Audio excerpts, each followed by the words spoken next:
150,000 people are going to die today. And one of the brutally unfair realities of life is that where you were born can dramatically change how and at what age you die. There's a really fascinating measurement called years of life lost, which measures how many years shy of the realistic maximum life expectancy people die. So if a person can hope to live to age 86 but then dies in a car accident at age 21, those 65 years are considered lost years of life due to car accidents. It's basically a way to measure why people are dying early. Hundreds of researchers from around the world collaborated to collect and analyze that data for each country, and the result is this map. It shows the leading cause of early death in each country for 2013. Look at Africa. People die early here mainly because of infectious diseases like pneumonia, malaria, and diarrhea, which are easily treated in places with stronger health infrastructures. And people are dying young in these places. 4 out of every 10 deaths in these poor countries are among people under 15. Meanwhile, in Saudi Arabia,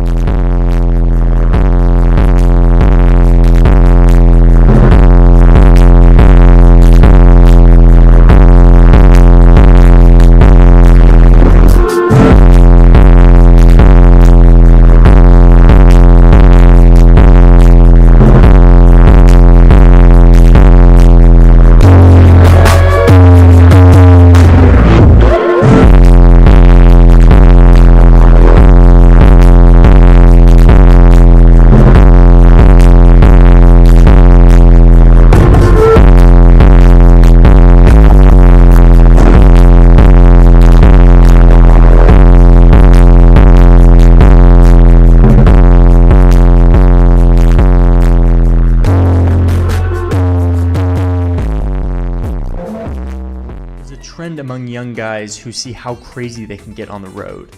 Between that and the lax speed limit enforcement, 19 people die every day on Saudi roads. It's the same problem facing young guys in other neighboring countries.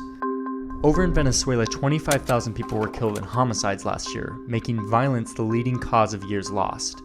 Only around 8% of crimes are prosecuted, so gang violence usually goes unchecked. It's a similar situation in neighboring Colombia. In Syria, where a bloody conflict rages on, war was the leading cause of lost life. In China, a lot of people are dying from stroke. This is actually an indicator of a major transition in the region. As the economy in China has industrialized and surged over the past 3 decades, infectious diseases like the ones we saw in Africa dropped dramatically due to better health infrastructure. But a stronger economy means eating more fat and sugar, moving less, and breathing a lot more air pollution. Plus, they're living longer. All of these factors increase the likelihood of stroke. Then there's the wealthier countries, where heart disease is the #1 cause of early death. Strangely, it's actually the sign of the privilege of old age, since heart disease is generally considered an age-related disease. See, in poor countries, the biggest threat is diseases that kill people early on in life. But in rich countries, death typically comes after a much longer life, even if it's earlier than the life expectancy. So the good news is that overall, years of life lost are decreasing in almost every category worldwide. People are living longer overall. So even though all this talk about death seems kind of depressing, it's actually really good news.